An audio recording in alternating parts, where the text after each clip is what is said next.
Bonjour à tous, bienvenue dans cette nouvelle vidéo à propos d'une autre partie de Delta Green que je viens de terminer. Cette fois, il s'agit d'un autre scénario donc de Black Site qui s'appelle Sweetness.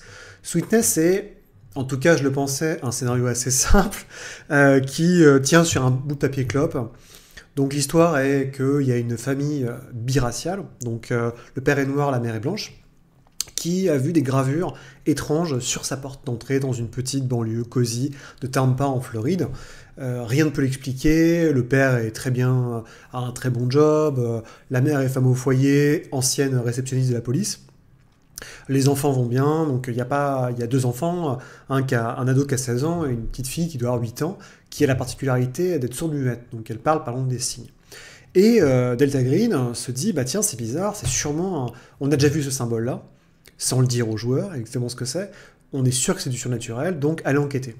Donc, je me disais tout justement que le scénario était assez simple, puisqu'en fait, on vous révèle assez rapidement en tant que MJ, je parle pas au niveau des joueurs, mais en tant que MJ, on vous dit, bah c'est simple, la mère naturelle des enfants n'est pas la dame qui vit, donc les enfants n'ont pas l'air du tout n'ont pas l'air du tout, disons, d'avoir, comment dire, d'avoir comment dire, d'avoir des parents de couleurs un peu différentes. Ils ont l'air vraiment afro-américains. Et ils sont pas du tout métis. Voilà, c'est le mot que je cherchais. Et en fait, on s'aperçoit que la mère des enfants, qui est une ancienne flic de Chicago, était une agente Delta Green. Sauf que, merci Delta Green, elle est devenue folle. Et durant un des derniers raids qu'elle a fait, pour Delta Green, elle a trouvé une pierre qui est consacrée à Yog-Sothoth, qui lui permet de prendre possession d'une sorte d'avatar d'ombre, donc qui s'appelle le Shadowman, qui donne le nom du scénario parce que il est baptisé par la petite fille Sweetness, douceur.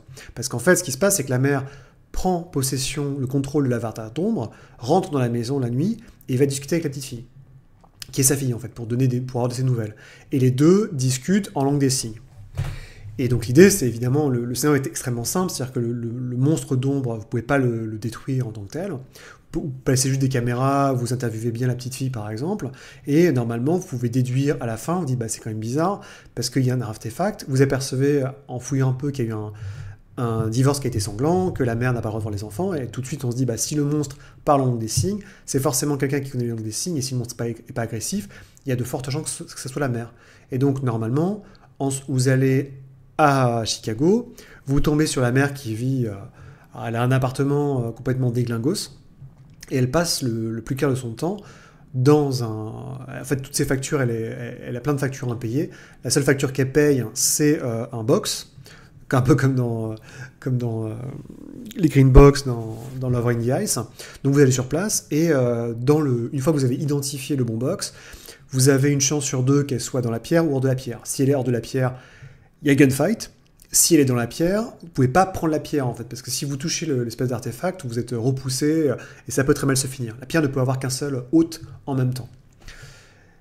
Et le truc méchant du scénario, c'est que si vous arrivez à tuer ou neutraliser la Garrigan, donc la dame, en fait, donc la mère des enfants, et que vous détruisez pas la pierre, alors le monstre d'ombre, le gimmick, c'est qu'il a une existence propre quand il n'est pas contrôlé. Et donc, ce premier truc qu'il va faire, c'est en gros prendre les enfants, puis toute la famille, pour les faire passer à travers un miroir, qui est un portail de Yog-Sothoth. Donc, tous les miroirs potentiellement de la maison sont des portails de Yog-Sothoth qui peuvent l'amener à loin, péter au schnock, et c'est fini pour la famille. Donc, il n'y a pas beaucoup de moyens de détruire... En fait, le crux du scénario, c'est détruire la pierre. Et si vous ne le faites pas, vous allez avoir des gros soucis. Parce qu'il n'y a pas 36 000 solutions sinon de désintégrer le monstre. Il y en a une qui est de hurler le nom de Yog-Sothoth, mais ça, vous ne pouvez pas le deviner par vous-même.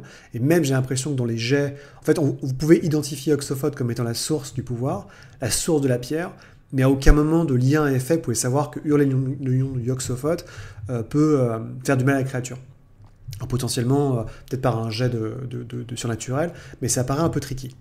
Donc voilà, un scénario sur le papier où je me disais, bah ça va être très simple. Ils arrivent dans la maison, ils enquêtent sur le symbole, ils discutent avec la famille, de fil en aiguille, ils arrivent à contacter la petite fille leur dit qu'elle a un voyageur, quelqu'un qui vient la voir, un visiteur nocturne tous les soirs.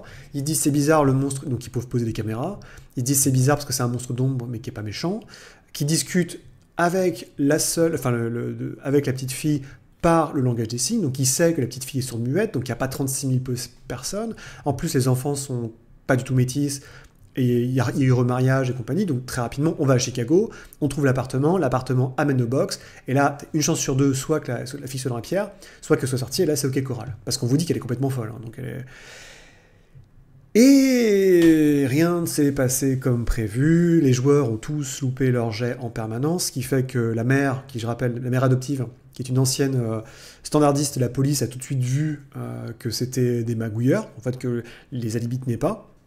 Donc elle a appelé les flics pour plus qu'ils viennent, donc déjà ça dégommait 2 personnages parmi mes 4 personnages. Ensuite ils ont posé des caméras où ils s'est aperçu qu'effectivement il y avait un monstre d'ombre, donc il y a eu pas mal de questions, mais la majorité de tous les jeux ont été foirés. À la fin ils ont quand même réussi à aller donc, à Chicago pour reprendre la piste. Moi ce que j'ai rajouté, c'est un truc qui n'est pas dans le scénario, c'est mettre des dessins. Je crois que c'est pas dans le scénario, mais on dit que la petite fille fait des dessins comme une gamine de 8 ans, et que sur les dessins on voit une grande forme noire. Ce qui peut, où c'est marqué Sweetness en dessous. Donc comme ça, les joueurs peuvent se dire, ok, il y a peut-être un autre truc, un monstre d'ombre, parce que tant qu'ils l'ont pas vu, ils savent pas qu'il existe, concrètement. Et il y a que le petit frère, le grand frère, qui dit qui dit qu'il entend des fois des bruits, et qu'il s'est posé la question si sa petite sœur n'était pas avec un inconnu, avec une autre personne. Donc voilà, et après ils sont allés à Chicago, et il y a eu une grande discussion, et c'est un peu le truc tricky, c'est que déjà, il faut que vous arriviez à lier Sarah Gavigan avec Garrison, pardon, c'est pas Gavigan, Sarah Garrison, donc l'ex-femme qui était agent de Delta Green, avec donc la famille et l'espèce de rôdeur nocturne. Et en plus, après, il faut que vous ayez l'instinct de détruire la pierre. Et j'ai eu une sorte de schisme entre mes deux joueurs, où puisqu'ils avaient fait Lover in the Ice avant, où le but c'était de remettre un objet dans une green box, ils se sont dit, bah c'est pareil, on va juste prendre l'artefact. En fait, il y avait une personne qui voulait prendre l'artefact et le laisser à disposition de Delta Green pour qu'il le stocke, ce qui n'est pas une mauvaise idée, quand on y pense, c'est juste prendre la pierre, la stocker dans une green box, comme ça on n'en parle plus, c'est comme l'arche d'alliance d'Indiana Jones, on la met dans une boîte, on n'en parle plus. Et c'est très Delta Greenesque dans l'aspect. Et l'autre joueur disait, bah non, on va détruire la pierre. Je vais prendre un maillet, je vais détruire. Et finalement, c'est la première option qui a triomphé. Donc, l'antagoniste était dans la pierre. Donc moi, ce que j'ai fait, c'est qu'ils sont sur la route, ils prennent la pierre, ils la montent dans un pick-up, ils vont la décharger dans une décharge ou un endroit où Delta Green, après, ils pourront appeler leur agent traitant. Et l'agent traitant s'occupera, lui, de ramener la pierre dans une green box, ce qui n'était pas déconvenu non plus.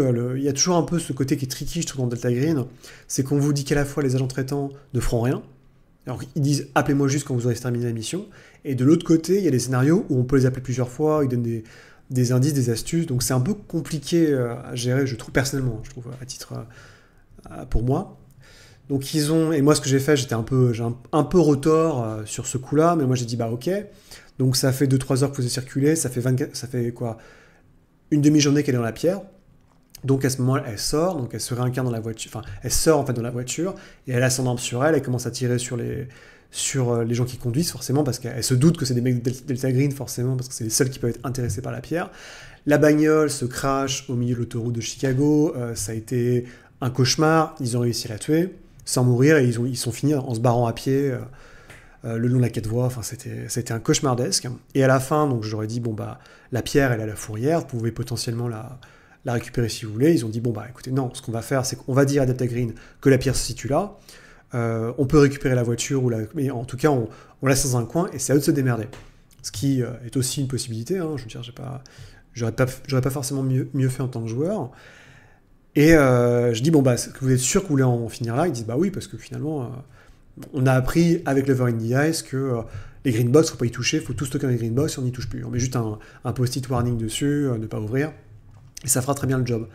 Et du coup, bah, ils ont eu la mauvaise fin, à savoir que le monstre d'ombre déchaîné, sans que la pierre soit détruite, a fait disparaître toute la famille. Donc ils se sont levés un beau jour, en écoutant aux infos, au fait... il y a toute une famille qui a disparu, on ne sait pas pourquoi. Évidemment, Delta Green a dû couvrir l'espèce de gunfight qui a eu lieu, les échanges de tirs sur l'autoroute près de Chicago. Enfin, ça a été un peu une catastrophe.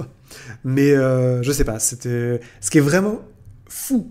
Moi, ce qui m'a sidéré, c'est que vraiment, je m'attendais pas à ça. Je m'attendais vraiment à un scénario assez simple, où l'adversité, elle est simple. Et quelqu'un disait sur Internet que le gros problème du scénario... Enfin, bon... Déjà, il faut faire le lien entre la mère naturelle et la famille, mais aussi c'est qu'il faut assumer, et c'est dur pour les joueurs, que l'ex-femme sera forcément hostile. Et ça, ils peuvent pas le savoir en fait. C'est-à-dire qu'ils peuvent très bien se dire, bah, elle a chopé un artefact, ou elle est manipulée par quelqu'un, et en fait non, vu que c'est une ancienne agente Delta Green et qu'elle est complètement folle, dès qu'elle va débarquer, elle va essayer de les flinguer, et ça c'est vraiment le côté...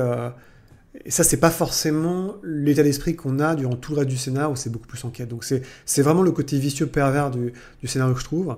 En tout cas, donc voilà, c'était Sweetness. C'était, j'arrive toujours pas à croire que les joueurs aient très très bien géré, cette équipe de joueurs a très bien géré l'Over in the Ice, qui est bien plus complexe en termes de difficulté, en termes de game design, par la multiplicité des endroits où il faut être à la fois. Et là, Sweetness, qui me semblait sur le papier facile comme tout, a été très rude. Donc comme quoi, faut jamais présager de rien en jeu de rôle. Et en tout cas, c'était assez chouette. Et ça continue un petit peu sur l'avancée de Black Site, où les scénarios sont vraiment tous excellents. Sweetness étant un peu le papier clope, puisqu'il est très très court. Pourtant, ça roule plutôt bien. Et j'ai hâte de voir un peu la suite, puisque prochainement, je vais faire Hourglass, donc Sablier, qui est beaucoup plus compliqué. Et en tant que MJ, en tant que joueur, c'est un peu différent, mais en tant que MJ, le scénario est assez dense, long, et j'ai hâte de regarder un petit peu tout ça.